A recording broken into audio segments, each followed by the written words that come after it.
নমস্কার দিদিরা, কেমন আছেন? আজকে সকালের একটা নাস্তার ভিডিও নিয়ে এসেছি। ঘরোয়াভাবে অল্প উপকরণ দিয়ে একটা নাস্তা বানিয়েছি। আমাদের ঘরে সবসময় যা উপকরণ থাকে, হোটেলে তো এই রেসিপিটা বানাতে গেলে তারা অনেক বিভিন্ন উপকরণ দিয়ে রান্না করে।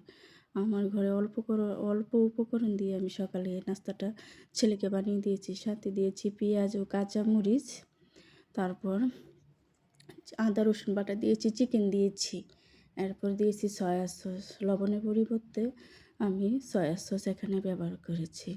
লবণও ব্যবহার করব পরে। তারপর দিয়েছি জিরা গুঁড়া, ধনিয়ার গুঁড়া স্বাদ মতো।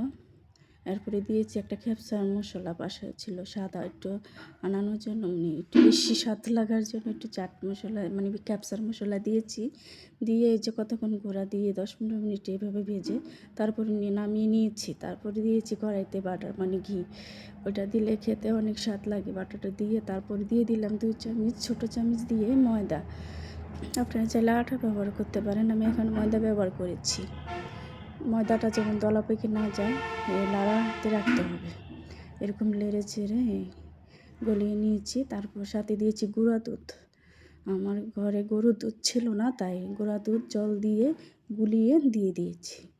দিয়ে তারপর আমি এই প্যাকেটের পাস্তাটাই খাই সবসময়। বাচ্চার জন্য এই প্যাকেটের পাস্তাটাই আনি, এটা ভালো। এটা সিদ্ধ করলে একটু নরম হলে গলে যায় না, এটা ভালো পাস্তাটা।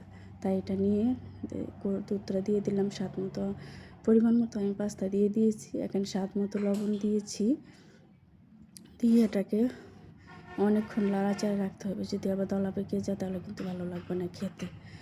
দিয়ে এরপরে দলা পেকে গেলে ভালো লাগবে না। লাড়াচাড়া দিয়ে স্বাদ মতো লবণ দিয়েছি। সাথে দিয়েছি চিকেন, যেটা ওই যে ভেজে রেখেছিলাম সেটা দিয়েছি। দিয়ে তারপর দিয়ে দিলাম চাট মশলা, টমেটো সস দিয়ে নেড়ে চেড়ে তারপর সাথে দিয়েছি চিজ। আমার কাছে চিজ খেতে, আমার বাচ্চা খেতে অনেক ভালো লাগে, আমার কাছেও ভালো লাগে।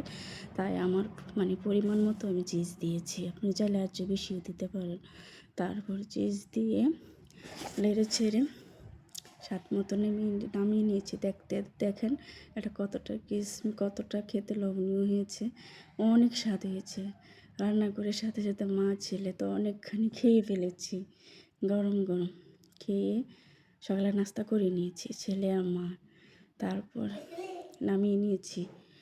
ভিডিওটা দেখতে কেমন হয়েছে, যদি ভালো লাগে কোনো অংশটাও, যদি আপনাদের ভালো লেগে থাকে তাহলে প্লিজ কমেন্ট করবেন আর পেজটাকে ফলো দেবেন। আশা করি দিদিরা আপনারা সবাই ভালো আছেন, আমিও ভালো আছি। এই ছিল আজকে সকালে নাস্তা ভিডিও। টাটা।